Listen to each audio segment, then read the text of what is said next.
আজকের গল্প দৃষ্টির অন্তরালে।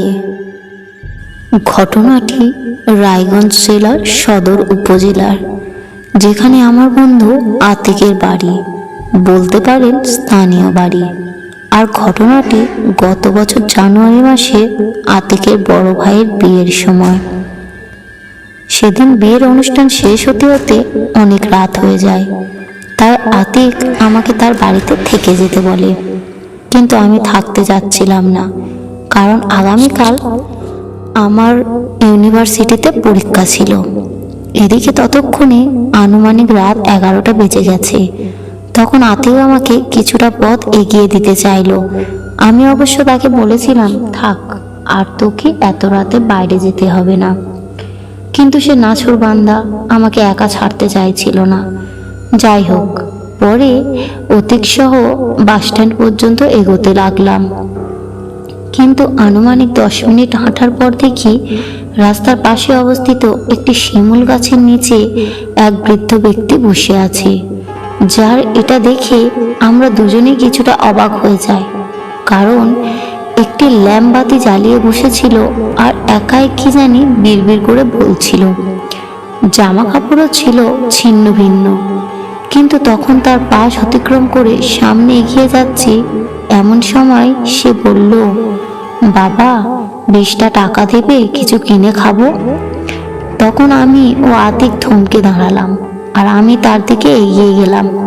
কিন্তু পকেট থেকে টাকা বাইর করে দিয়ে দেখি পকেটে আছে মাত্র 30 টাকা, আর বাস ভাড়াই তো লাগবে 35 টাকা।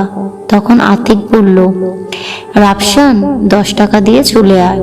তারপরে অদ্ভুত বৃদ্ধ 10 টাকা দিলাম, কিন্তু সে 20 টাকার কম নিবে না। তখন একটু রাগও উঠে গেছিল, কিন্তু পরক্ষণে মায়া হলো। আর ভাবলাম, আজকালকার দিনে 10 টাকা দিয়ে কয়জনই বা খাবার পাওয়া যায়। পরে 20 টাকা দিয়েই হাঁটা শুরু করলাম। কিন্তু পরক্ষণে বৃদ্ধ ব্যক্তিটি বলে উঠল, বাবা, আজ বড় বাঁচা বেঁচে গেলি, আল্লাহ তোর ভালো করবে।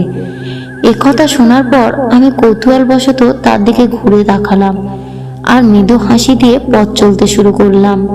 তারপর বাস স্টপেজের কাছে এসে একটি চায়ের দোকানে বসলাম। অতিক বলল, চা খাবি? আমি বললাম, হ্যাঁ, 1 কাপ চা খাওয়াই যায়। তারপরে চা খেতে খেতে বললাম, আতিককে আমাকে 50টা টাকা দে তো, কাল নিস।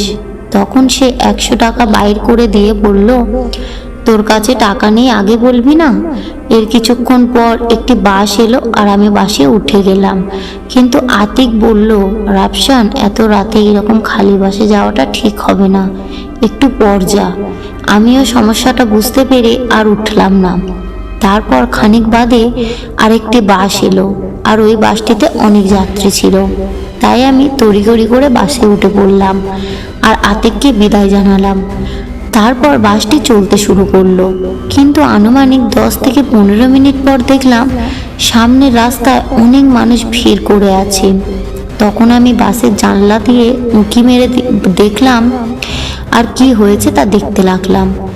দেখি 10 থেকে 15 মিনিট আগে যে খালি বাসটি আমি উঠতে চেয়েছিলাম সেটি অ্যাক্সিডেন্ট করেছে আর রাস্তার পাশে এক খাদে পড়ে আছে।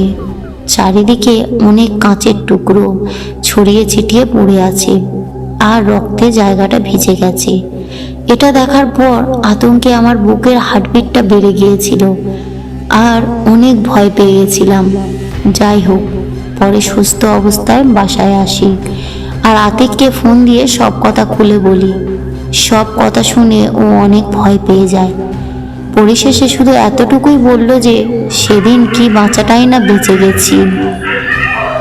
গল্পটি কেমন লাগলো কমেন্ট করবেন এবং একটা লাইক করবেন। আরও নতুন নতুন গল্প পেতে চ্যানেলটিকে সাবস্ক্রাইব করবেন।